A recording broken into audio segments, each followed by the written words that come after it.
Buenos días, abogada. Buenos días. Espero en Dios que todos estemos bien, ¿verdad? Realmente está terrible el país con esto del COVID. Ya están volviendo a poner nuevamente carpas. Hoy me tuve que hacer exámenes, pero no de COVID, sino de chequeo anual. Bueno, mis amores, vamos a ver. Ya vimos, ¿dónde está quién es Ay, Dios. ¿Quién es la que me ayuda? Dacia, Génesis, ¿por dónde vamos? ¿Por dónde nos quedamos ayer? Por favor. Se me quitó la marca. El último artículo que vimos fue el 1391, abogada, y después nos terminó explicando que era insolvencia, quiebra, concurso. Ok. Estamos en las obligaciones A plazos. a plazo, ¿verdad? Estamos en las obligaciones a plazo, en el artículo 1387, ¿verdad? Ya vimos, lo leímos, ya dijimos lo que era plazo, vimos lo que era día cierto, las características fundamentales del plazo, estudiamos también lo que era el día determinado y día indeterminado. Estábamos estudiando cuáles eran las diferencias entre plazo y condición.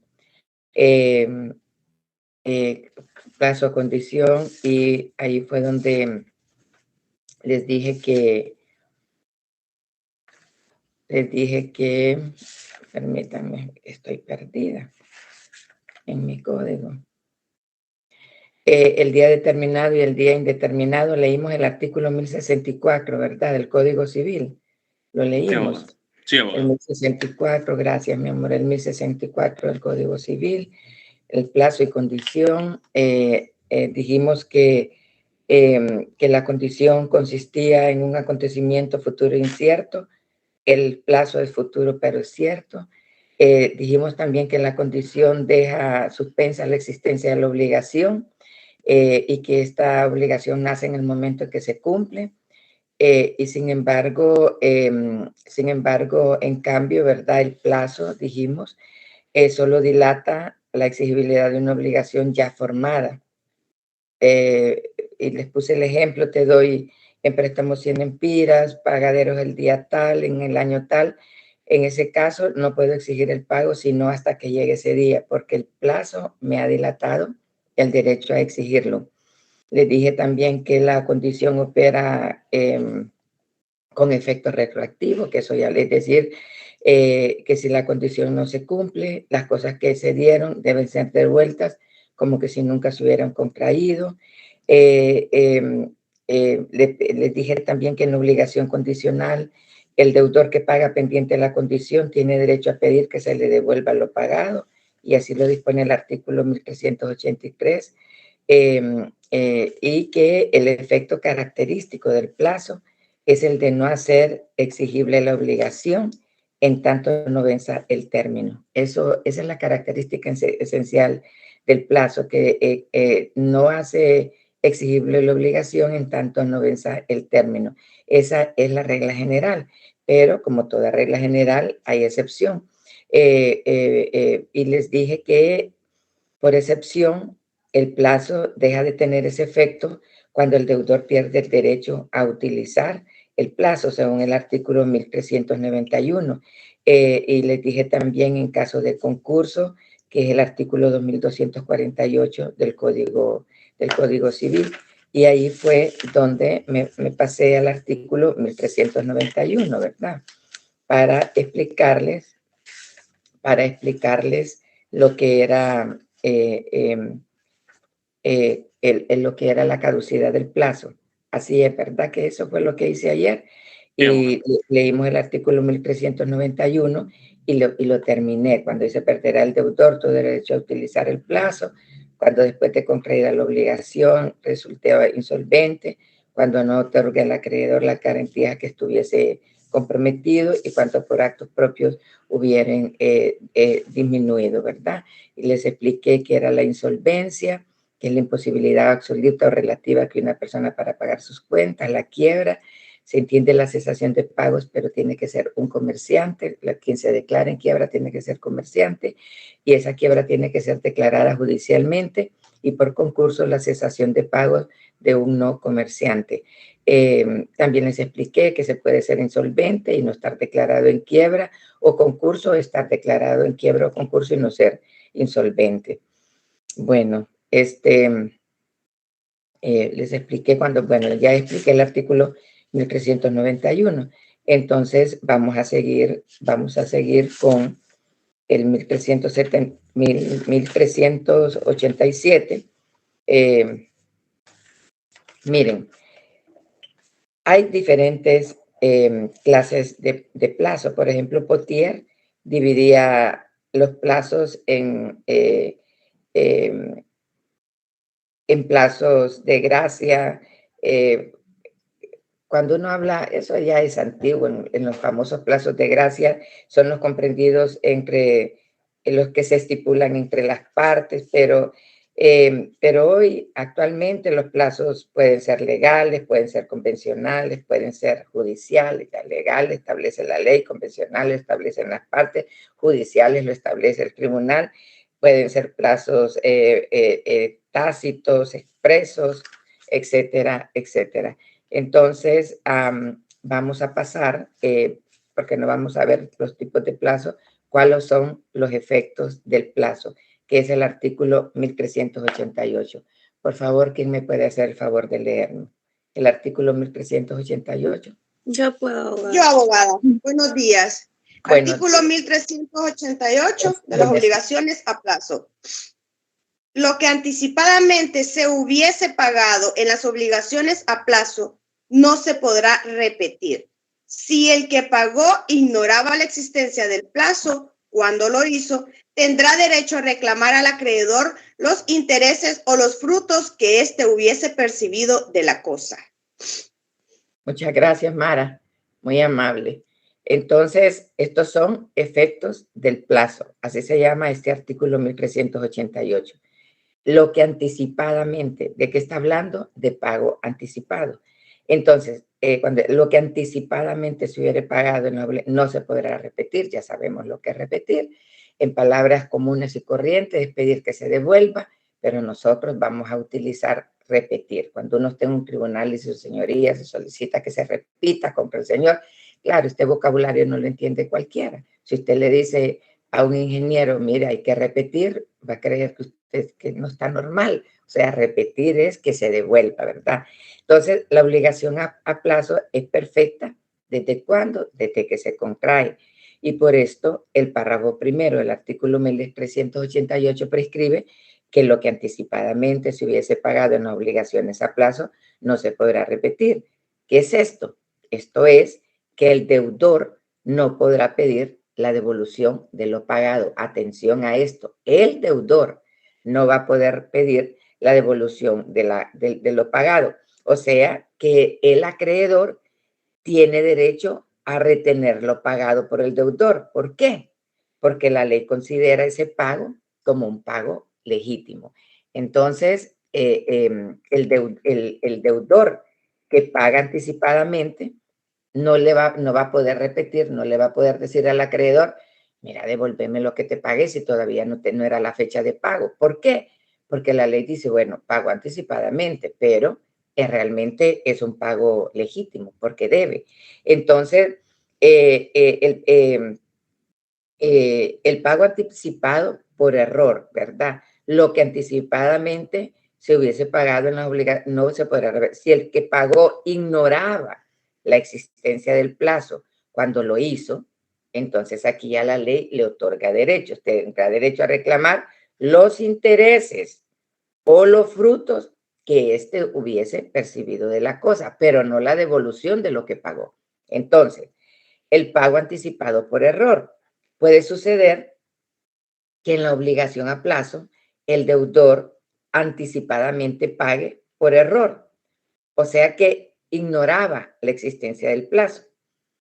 Según es en este caso, de acuerdo con el párrafo tercero, segundo del 1388, tiene derecho a reclamar los intereses o los frutos de las cosas que el acreedor hubiese percibido. Vamos a poner un ejemplo.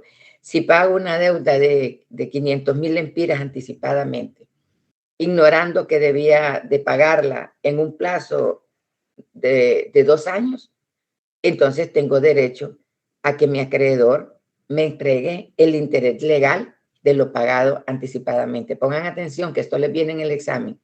Pagué 500,000 lempiras adelantado y digo, cara, Dios, y pagué si tenía 2 años o tenía 1 año para pagar. Entonces, no voy a decir, pagué por error, pues me ahorré intereses. No, pagué por error, pero la ley me otorga un derecho. ¿Y cuál es el derecho? El derecho es que tengo derecho a que mi acreedor me entregue el interés legal de lo pagado anticipadamente. Les voy a poner otro ejemplo. Si yo tengo, pónganle bajo usufructo, un edificio de apartamentos, y yo entrego ese edificio anticipadamente, ignorando que debí de entregarlo en un plazo de 5 años. Y este edificio produce rentas, es decir, frutos civiles. Yo puedo reclamarle a mi acreedor que me entregue los alquileres percibidos correspondientes a todo el tiempo en que estuvo pendiente el plazo. Entonces, ¿cómo interpreta la ley o cómo entiende la ley estas disposiciones? La ley entiende que el deudor renuncia al plazo cuando paga anticipadamente, pero no considera que renuncia a los frutos e intereses de la cosa que por error dejó de percibir. El error, o sea, la ignorancia de que existía un plazo, es la base para reclamar los intereses o frutos dejados de percibir. Si no hay error, no hay derecho a reclamar. Y ustedes se van a decir, yo espero una pregunta especial de ustedes. ¿Qué pregunta? Abogada, pero tendría que probar que no sabía que había plazo. Exactamente, Iván Andrés. Exactamente, esa era la interrogante que yo esperaba. Si el deudor, miren, quien tiene que probar el error, pero si el deudor paga anticipadamente, si yo debo y pago anticipadamente, ¿cómo voy a ignorar yo que el plazo? ¿Ok? Si yo había contratado directamente el préstamo.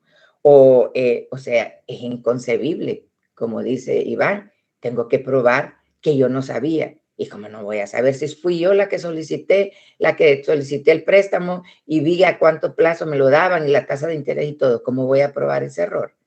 Y si no pruebo el error, si no hay error, no hay derecho a reclamar. Entonces aquí viene la explicación, Iván. Si el deudor contrae la obligación por medio de mandatario, vengo yo, mandante, le doy a Iván Andrés, le digo, Iván Andrés, fíjate que te voy a dar una carta poder con representación legal para que por favor vayas al banco y me hagas este trámite de este préstamo. Y vas con un poder absoluto de representación. Entonces, en este caso, yo mandante, doy un mandato a mi mandatario, siempre que termina Ario es el que hace los mandados, a mi mandatario, el abogado Iván Andrés, le doy un poder para que me vaya a hacer este trámite en una institución financiera.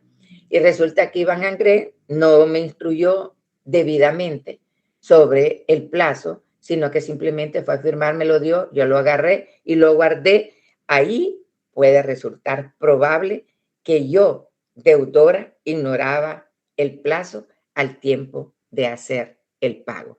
Pero ¿qué es lo importante en esto? Que yo no puedo ir al banco y decir, les pagué 500,000, me los devuelven, por favor. ¿Por qué? Yo no puedo repetir contra mi acreedor y decirme que me lo devuelva. ¿Por qué? Porque la ley dice, no te lo va a devolver porque lo debes. Sí, pero es que yo pagué por error. Bueno, pagaste por error. Bueno, pruébalo. Prueba de qué manera pagaste por error. Y para la lógica, si utilizamos una lógica jurídica, el error se puede incurrir cuando uno lo hace por medio de mandatario. Es la única justificación que podemos encontrar. ¿Por qué? Porque la prueba del error, ¿a cargo de quién corre? A cargo del deudor. Y puede resultar fácil la prueba cuando el pago se hace por medio de terceras personas, ¿ok? Cuando el pago se hace por medio de terceras personas. ¿Y por qué?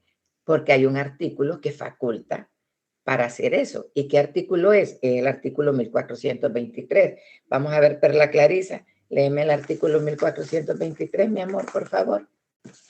Perla abogada, Clarisa. disculpe. Dígame, abogada. Sí, fíjese que el internet me falló y me desconectó por un par de minutos. ¿Qué artículo estaba explicando ahorita? Estamos explicando en 1388, Santa María. Muy bien, gracias. Ok, mi amor, gracias. Vamos a ver, Perla Clarisa. Disculpe, abogada. Sección primera del pago. Artículo 1423. Puede hacer el pago cualquier persona, tenga o no interés en el cumplimiento de la obligación, ya lo conozca y lo apruebe, o ya lo ignore el deudor. El que pagare por cuenta de otro podrá reclamar del deudor lo que hubiese pagado o no haberlo hecho contra su expresa voluntad. En este caso, solo podrá repetir del deudor aquello en que le hubiera sido útil el pago. Ok, pero lo más importante, muchísimas gracias, abogada Clarisa, muy amable. Lo más importante es que la prueba del error corre a cargo del deudor y es fácil la prueba cuando ese pago lo hace por medio de terceras personas, ¿verdad? Y ya el artículo 1423 establece que cualquier persona puede hacer el pago, tenga o no interés en el cumplimiento de la obligación. Entonces, esto se llama, esta acción de reclamo que concede el párrafo segundo del artículo 1388 solo es posible en las obligaciones de dar y no en las obligaciones de hacer o de no hacer. Esto es importante para que no se vayan a confundir con los ejemplos en el examen. Vuelvo a repetir, la acción de reclamo, así se llama, eso de pedir que se repita, que el deudor repite contra su acreedor. Esto es esa acción de reclamo que concede el párrafo segundo del artículo 1388, solo es posible en las obligaciones de dar y no en las obligaciones de hacer o de no hacer, ¿verdad? En las de hacer, ¿por qué? Porque los hechos que se deben son personalísimos. El deudor debe de ejecutar personalmente la obra o prestar el servicio. Y en las de no hacer, ¿por qué no? Porque la intención de hacer algo puede ser voluntario o independientemente de la obligación. Por eso, Manresa dice que la acción de reclamo de este artículo 1388, párrafo segundo, solo se puede dar en las obligaciones de dar. Entonces, algunos juristas, y yo comparto ese criterio, consideran que la reclamación de frutos o intereses es improcedente, aún demostrada la ignorancia del plazo. ¿Por qué? Porque se trata de obligaciones recíprocas que son cumplidas de manera anticipadamente, donde cada contratante ha percibido en cambio lo que entregó, lo mismo en el préstamo con intereses, porque quien paga anticipadamente el capital se libra de los intereses. Yo comparto ese criterio, pero tenemos que ver que ese derecho, porque el derecho que no se reclama se pierde, y le voy a decir, se pueden dar circunstancias de este tipo. Entonces, podemos decir que el artículo 1388 nos explica los efectos del pago. Ya vimos lo del pago anticipadamente. El deudor no puede repetir contra su acreedor, o sea que el deudor no puede pedir la devolución de lo pagado, que el pago por anticipado debe de ser por error, que la carga de la prueba del error le corresponde al deudor y que una forma que cuando se hace personalmente es bien difícil esa prueba, que sin probar el error no se puede tener derecho a los frutos y a los intereses, ¿verdad? A los frutos y a los intereses, y que se puede probar ese error tal vez de una manera más fácil cuando se hace a través de mandatario o de terceras personas. Vamos al artículo 1389, por favor. ¿Quién me puede ayudar a leer? Artículo 1389. Siempre que en las obligaciones se designa un término, se presume establecido en beneficio de acreedor y deudor, a no ser que del tenor de aquellas o de otras circunstancias resultare haberse puesto en favor del uno o del otro. Muchísimas gracias, abogada, muy amable. Lee usted muy bien y con bastante carácter. Artículo 1389. ¿De qué nos habla este artículo? La presunción de que el plazo se establece en favor de acreedor y de deudor o de uno de ellos. O sea, esa presunción en favor de acreedor y deudor. Entonces, ¿cuál es la regla general? Se presume que el plazo se designa en favor de acreedor y deudor. ¿Cuál es el efecto de esta regla? El efecto es que antes del vencimiento del término, ni el acreedor puede reclamar el pago, ni el deudor está obligado a efectuarlo. Por ejemplo, en un contrato de préstamo con interés, el prestamista no puede reclamar el capital porque el plazo representa para el deudor un beneficio que la ley protege. Ni el prestatario puede pagarlo anticipadamente porque igualmente el plazo supone un beneficio para el acreedor. ¿Y cuál es ese beneficio para el acreedor? La percibir intereses durante ese tiempo. Yo les puse el ejemplo de lo que a mí me pasó con una tarjeta de crédito. Yo odio las tarjetas de crédito. Eso, miren, eviten meterse con esas. Tener tarjetas de crédito es un riesgo terrible. No se imaginan ustedes cuántas familias pierden todo por deudas con tarjetas de crédito. Es que es fácil, solo la pasas y cobra y cobra y cobra, y cuando te llega la cuenta no tenés con qué pagar. Las tarjetas de crédito son peligrosísimas, mejor tener su tarjeta de débito. Ya les digo, miles, por no decirles millones de familias quedan en la vil calle con las tarjetas de crédito. Mala propaganda, soy asesora de instituciones financieras, pero también tengo que ver el lado humano, y el lado humano es terrible. Entonces, por una experiencia de esas también, abogado, con tarjetas de crédito. Yo pasé por una mala experiencia. En una mala experiencia pasé también por esas tarjetas de crédito. Las tarjetas de crédito son una maldición, Sandra Elizabeth. Son una maldición, honestamente, porque uno gasta lo que no tiene. Y después, ya ahora que aprendiste en la capitalización de intereses, te cobran intereses sobre intereses y sacas 100,000 y cuando menos lo sabes, debes 1,000,000. Y vos decís que debo 1,000,000. Miren, cuando van a las negociaciones, porque para eso buscan a los abogados. La vez pasada una señora debía 14 millones de lempiras. Y vino abogada, mira que me están quitando mi casa, me fui al banco a negociar. ¿Cuánto había pedido prestado esta señora? 1,000,000 de lempiras. ¿Cuánto tiempo había transcurrido? Casi nada. Debía 14 millones, pero yo, porque te están capitalizando intereses, hija. Caíste en mora, intereses sobre intereses, intereses sobre intereses, y esos intereses se convierten en capital. Y entonces el capital te va subiendo y por ende te van subiendo los intereses. Entonces, cuando usted llega a negociar eso, las instituciones no les agrada, pero cuando les decís, y qué bueno que ustedes ya saben esto, mire, abogado, porque ¿a dónde vas? Al departamento legal. Yo no voy a hablar con economistas, voy a hablar con abogados. Mira, abogado, perdóneme, pero esta señora lo que sacó son 150,000 lempiras de préstamo y debe 4.5 millones, por el amor de Dios.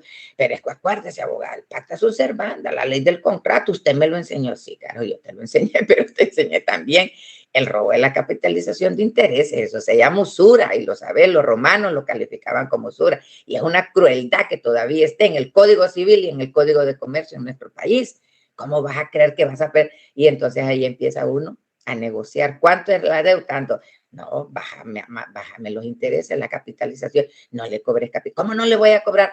Y ahí el abogado hace el bien y se gana su dinero honradamente, ¿ok? Y qué bonito cuando le dicen, no, ya no le van a quitar la casa. Mire, hicimos pero no eso que te van a dar un extrafinanciamiento sin intereses, esa es otra, y te quedas con la tarjeta abierta y volvés a caer en el hoyo. No, cuidado, uno negocia, dice, ok, póngame una cuota fija Vamos, y el abogado, ahí van a ir aprendiendo en el transcurso de la vida. Entonces, sí, el efecto de esta regla del artículo 1389 es que antes del vencimiento del término, ni el acreedor puede reclamar el pago, ni el deudor está obligado a efectuarlo. Lo que yo les decía, yo voy y yo tengo que pagar pónganle el 20, pónganle, tengo que pagar el 30, el 2 de cada mes. Y resulta que se me olvidó y fui a pagar, se me olvidó, estaba cargada de trabajo, fui a pagar mi cuota el 5. Y pónganle que yo tenía que pagar, me salió un saldo de 15,000 lempiras. Y entonces le digo, señorita, vengo a pagar mi cuota, 15,000, por favor, hágame los intereses moratorios. No, me dice, es que ya no puede pagar 15,000. ¿Por qué? Porque usted ahora debe 45,000. Le digo yo, ¿y 45,000 lempiras por qué? Ah, me dice, porque es que el sistema automáticamente le carga la cuota del mes siguiente más los intereses. Le digo, ¿y yo por qué voy a pagar anticipadamente? Usted me cobra mi cuota y me cobra los intereses moratorios. Pero la fecha de pago es hasta el 2 del próximo mes. ¿Yo por qué voy a pagarle anticipadamente la cuota? Porque no es por error que voy a pagar. O sea, ¿cuándo es exigible la obligación? Cuando llegue el plazo para pagar. No, pero es que así que el sistema, llámeme al gerente. No, que mire que el sistema, no, señorita, si ustedes no me arreglan este problema, ahorita mismo voy a levantar un acta notarial. Julanito, vení a levantarme un acta notarial, por favor. Voy a levantar un acta notarial y me voy a ir a poner la denuncia a la Comisión de Banca y Seguro porque ustedes me están cobrando anticipadamente una deuda que no es exigible porque no ha llegado el plazo convenido. Arreglarle ahí vos al abogado. Es importante saber sus derechos y para que miren lo importante que es estar aprendiendo esto. Entonces, ¿me di a entender? Sí, abogada. Sí, abogada. Entonces, el efecto de esta regla es que antes del vencimiento del término, ni el acreedor puede reclamar el pago, ni el deudor está obligado a efectuarlo. ¿Ok? Entonces, si en un contrato de préstamos con intereses, el prestamista no puede reclamar el capital. ¿Por qué? Porque el plazo representa para el deudor un beneficio que la ley le da, lo protege. Ni el prestatario puede pagarlo anticipadamente. ¿Por qué? Porque igualmente el plazo supone un beneficio para el acreedor y es percibir los intereses durante ese tiempo. ¿Cuáles son las excepciones? ¿Cómo hemos aprendido excepciones?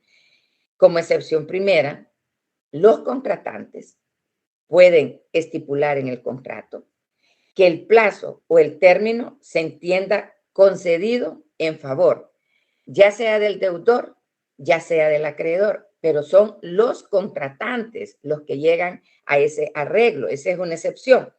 Si se estipula en favor del acreedor, podrá el acreedor pedir el cumplimiento de la obligación cuando quiera. Y si se pacta solo en favor del deudor, el deudor puede renunciar pagando anticipadamente. Pongan atención que esto les va a venir en ejemplo en el examen. Si se estipula el plazo, o sea, la excepción, las partes contratantes pueden estipular en el contrato que el plazo o el término se entienda concedido o bien a favor del deudor o bien a favor del acreedor.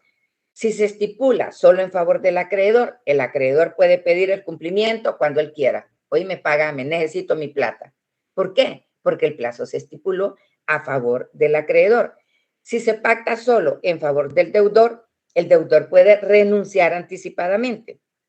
Por ejemplo, te concedo un plazo de 1 año para que dentro de ese año me pagues el automóvil especio cuerpo cierto que te vendí. Aquí el deudor puede pagar en cualquier día de ese año y el acreedor no podrá reclamarle el pago sino hasta que llega el último día de ese año. Ok, esa es una de las excepciones. Vamos a ver otra excepción a la regla general. Es que el plazo se reputa concedido en favor del acreedor o del deudor cuando por circunstancias o naturaleza de la obligación se deduce que ese era el propósito. Vuelvo a repetir otra excepción. La primera excepción es que los contratantes pueden estipular en el contrato que el plazo término se entienda concedido en favor, ya sea del acreedor o ya sea del deudor. Ya les di la explicación. Ahora vamos con otra excepción a la regla general, ¿verdad? Es que el plazo se reputa concedido en favor del acreedor o del deudor cuando por las circunstancias o naturaleza de la obligación se deduce tal propósito, ¿verdad? Se deduce que ese era el propósito de esa obligación. Por ejemplo, en el contrato de depósito, el plazo se reputa concedido en favor del depositante, o sea, el acreedor. ¿Por qué? Porque por la naturaleza de este contrato, el depositante, puede reclamar la cosa depositada, aunque en el contrato se haya fijado un plazo o un tiempo determinado para la devolución. ¿Dónde está fundamentado esto que les estoy diciendo? En el artículo 1956. Vamos a ver, Iván André, léeme el 1956, por favor. Ahorita, abogada. Artículo 1956. El depósito debe ser restituido al depositante cuando lo reclame, aunque en el contrato se haya fijado un plazo o tiempo determinado para la devolución. Esta disposición no tendrá lugar cuando judicialmente haya sido embargado el depósito en poder del depositario o se haya notificado a este la oposición de un tercero a la restitución o traslación de la cosa depositada. Gracias, abogado Durón. Como ustedes ven, la excepción a esta regla general, ¿verdad?, es en este contrato del depósito, el plazo se reputa concedido en favor del depositante, es decir, del acreedor. Acuérdense que estamos hablando de almacenes de depósito, no depósito de banco. Vamos en el comodato. En cambio, en el comodato, el plazo favorece al deudor. ¿Por qué? Porque el artículo 1928 así lo establece. Vamos a ver Génesis o Sandra Maribel, por favor, el artículo 1928. Estamos en el comodato, que ya son contratos que tienen que tener leídos. Artículo 1928, Sandra Maribel, ¿está ahí? Sí, abogada, permítame, que es que estoy por el teléfono ahora porque se desconectó el internet de la casa. 1928. Si no puede, que lo haga Génesis. Ya lo tengo. Okay. Muy bien. Aquí lo tengo. Sección tercera de las obligaciones del comodante. Artículo 1928. El comodante no puede reclamar la cosa prestada sino después de concluido el uso para que la prestó. Sin embargo, si antes tuviera el comodante urgente necesidad de ella, podrá reclamar la restitución. ¿Se fijan qué bonito? Por eso, muchas gracias, abogada, muy amable. Entonces, el comodato, acuérdense que el comodato es un préstamo sin intereses. Entonces, está el comodato, el comodatario, ario, es el que hace el comodatario, es el que hace el préstamo, el comodante es el que lo da. Es como cuando dice, mandante, mandatario, ario, ¿quién es el mandante? El que lo otorga, ¿quién es el mandatario? Arrendador, arrendatario, ¿quién es el arrendador? El dueño de la cosa. ¿Quién es el arrendatario? Ario, el que alquila. ¿Se fijan? El ario es el que hace siempre todo lo demás. Entonces, les digo porque muchas veces se equivocan. Alimentante, alimentario. ¿Quién es alimentante? El que otorga, el que del alimento. ¿Quién es el ario? El que lo recibe. Ok, entonces, en el comodato, el plazo favorece al deudor. El artículo 1928, como reza, el comodante o acreedor no puede reclamar la cosa prestada, sino después de concluir el uso para el cual la prestó. Luego, el plazo favorece al deudor, ¿verdad?, que es el comodatario. Entonces, en los préstamos bancarios o en cualquier otro préstamo, cuando se disponga que el mutuo se puede pagar en abonos o anticipadamente, en este caso se entiende que el plazo favorece al deudor, puesto que puede hacer uso en todo el tiempo a su voluntad la cosa que ha sido dada en uso anticipadamente, ¿verdad? Entonces, si ustedes ven, entonces, pueden ver que el plazo puede ser establecido a favor del deudor, a favor del acreedor, y que existen las excepciones, el comodato y el contrato de comodato y el de depósito. Esta presunción del plazo es iuris tantum, o sea, la presunción de plazo que establece el artículo 1389, por el cual se entiende que el plazo designado en el contrato es en beneficio de acreedor y deudor, no descarta la presunción contraria. Es decir, o sea, iuris tantum, es decir, que en determinados casos, cuando por circunstancias o por naturaleza de la obligación, se debe presumir que el plazo se establece en beneficio de uno solo de ellos. Por favor, pongan atención a este iuris tantum, ¿verdad? O sea, presunción contraria. O sea que esa presunción iuris tantum admite una presunción contraria. Miren, pongan atención porque les voy a contar que en mi experiencia profesional, una institución financiera despidió a todo un departamento legal por esto de esta situación del plazo. Cuando llegue al artículo se los voy a explicar. Entonces, ¿cuál es el propósito de los contratantes? A favor de quien se entiende establecido el plazo. Se deberá de tomar en cuenta a quién de las dos partes beneficia el plazo. Se debe de ver si la utilidad del término es exclusivamente para los dos sujetos o para uno de ellos. Si la utilidad la reporta acreedor y deudor, es claro que el término se presume constituido en favor de ambos, como sucede generalmente en las obligaciones recíprocas, que el plazo está a favor de ambos. Nada nos dice el artículo 1389 acerca de aquellos casos en que el plazo no fue determinado, ¿verdad? Cuidado con eso de no determinar el plazo. Y por eso vamos a entrar al artículo 1390 y le voy a pedir a Alex José si me hace el favor de leerlo. Artículo 1390. Con esto vamos a terminar. Permítame, abogada, lo estoy buscando. Artículo 1390, ¿verdad? Ay, abogado, sí. Permítame, que en 1990 había puesto. Disculpe. Artículo 1990 de la sección tercera. ¿Nos está llevando la secuencia de los artículos que estamos estudiando, Alex José? Sí, ay, disculpe. Okay. Artículo 1390, sección tercera de las obligaciones a plazo. Si la obligación no señalare plazo, pero de su naturaleza y circunstancias se dedujere que ha querido concederse al deudor, los tribunales fijarán la duración de aquel. También fijarán los tribunales la duración del plazo cuando éste haya quedado a voluntad del deudor. Muchísimas gracias, abogado. Miren, búsquense el artículo 1128 del Código Civil de España, comentado y concordado. Ahí van a encontrar jurisprudencia y van a encontrar sentencias del Tribunal Supremo que les pueden ayudar. ¿Cómo se llama este artículo 1390? Plazo tácito. Si la obligación no señalare plazo. Los plazos se señalan de manera expresa o tácitamente, o no se señalan. Los plazos se señalan expresamente, tácitamente o no se señalan. El artículo 1390 se refiere al plazo tácito, o sea, aquel que se supone como indispensable para cumplir con una obligación, o dicho de otro modo, aquel que se infiere o se presume su necesidad dada la naturaleza y circunstancia de la obligación. Les voy a contar este caso. Miren, les voy a poner este ejemplo, que son ejemplos de la vida real.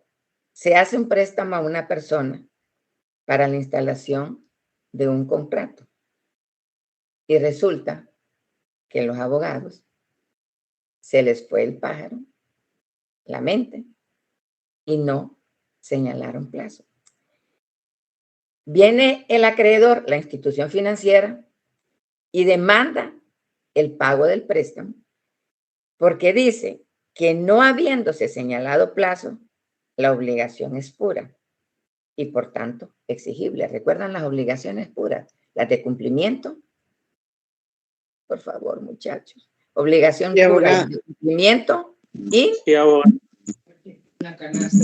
¿Cuál es la obligación pura? Las de cumplimiento inmediato, abogada. Las de cumplimiento inmediato, sin confundir la inmediatez con instantáneo, ¿verdad? Obligación pura es aquella que no está sujeta ni a plazo ni a condición, es la de que tiene cumplimiento inmediato. Entonces, hacen este préstamo a una persona para la instalación de una fábrica y el contrato no señala el plazo. El acreedor, la institución financiera, demanda el pago del préstamo porque dice, es lógico, o sea, los abogados, pero no se les fue, no señalaron plazo, abogada, no señalaron plazo para el pago. Y entonces, si no hay plazo, pues es una obligación simple. Entonces viene la institución, están pasando los años, 1, 2, y el tipo no ha pagado ni una cuota. ¿Por qué? Porque no señalaron plazo en el contrato de préstamo. Entonces, vienen los abogados, se presenta una demanda al tribunal y el acreedor demanda el pago del préstamo y dice que en virtud de que no se señaló plazo en el contrato de préstamo, la obligación es pura y por tanto exigible. Ajá, ¿y qué contestó el deudor? El deudor contestó que no obstante esa omisión, miren qué formidable, sí hubo propósito de señalar plazo. ¿De dónde se agarró? También fijarán los tribunales la duración del plazo cuando éste haya quedado a voluntad del deudor. Pero la institución financiera dice, no es que quedó a voluntad del deudor, es que es una obligación simple y de exigibilidad inmediata. Pero dice, si la obligación no señala, pero de su naturaleza y circunstancias se dedujere que ha querido concederse al deudor, entonces viene el demandado, dice que no obstante esta omisión, ¿qué le está diciendo? Babosos, se le olvidó ponerme plazo. Sí hubo propósito de señalar plazo y por eso le pide al juez que sea él quien lo señale, en vista de que la instalación de la fábrica requiere tiempo. Ya tenía 2 años y no había pagado ni un centavo. Para el caso, les dijo, he tenido que comprar el terreno, elaborar planos, construcción del edificio, la compra e instalación de la maquinaria. Imagínense todo lo que ha hecho sin pagar una tan sola cuota, porque en el contrato no había plazo. En tal situación, ¿qué dijo el juez? Dadas estas circunstancias, según el artículo 1390, debe concederse un plazo. Lo pida o no lo pida el deudor. ¿Por qué? Porque se deduce que hubo propósito de concederlo. ¿Su fundamento cuál fue? El artículo 1390. ¿En relación a qué artículo? Al artículo 1935. Vamos a ver, alguien que me lo lea, artículo 1935. 1390 relacionado con el 1935. Artículo 1935. Si no se hubiera fijado término para el pago o el plazo se hubiera dejado a voluntad del deudor, se observará lo dispuesto en el artículo 1390. Entonces, ganó. Ajá. Hubo la intención de señalar plazo, su señoría, a pesar de esta omisión. ¿Ven qué interesante? Si no se hubiera fijado término para el pago o el plazo se hubiera dejado a voluntad del deudor, se observará lo dispuesto en el artículo 1390. ¿Quién fijó el plazo? Los tribunales. ¿Por qué es plazo tácito? Porque sin estipularlo se presume el propósito de concederlo. El plazo es tácito porque sin estipularlo se presume el propósito de concederlo. Y se dice que es judicial porque la ley autoriza al juez a señalarlo.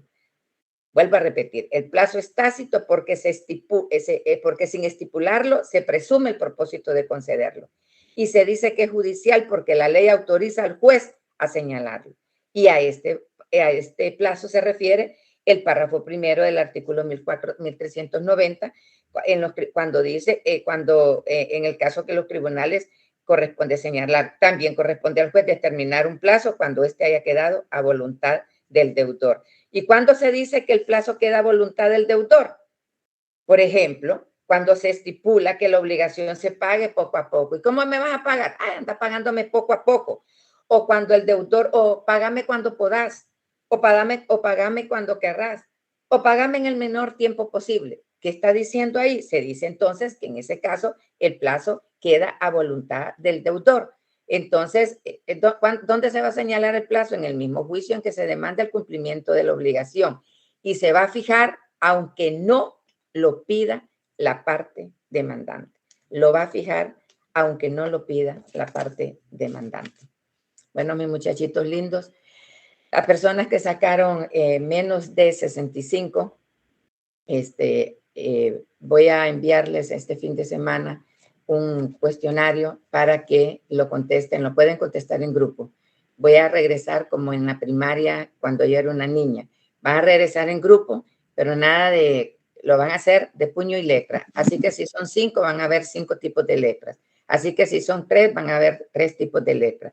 Lo siento, abogados, es anacrónico. Eso va en contra de las reglas de no, si yo soy máster en Derechos Humanos y Desarrollo, máster en Derecho Constitucional, especialista en Derecho Civil Daño, yo conozco las leyes, ¿ok? Así que mis muchachitos, les voy a mandar para que levanten esa nota, porque a mí las notas bajas me dan pena y yo soy buena maestra. Yo lo sé, no necesito que me lo digan. Los amo. Nos vemos el lunes si Dios quiere. Buen día, abogada. Gracias. Gracias, abogada. Gracias, abogada.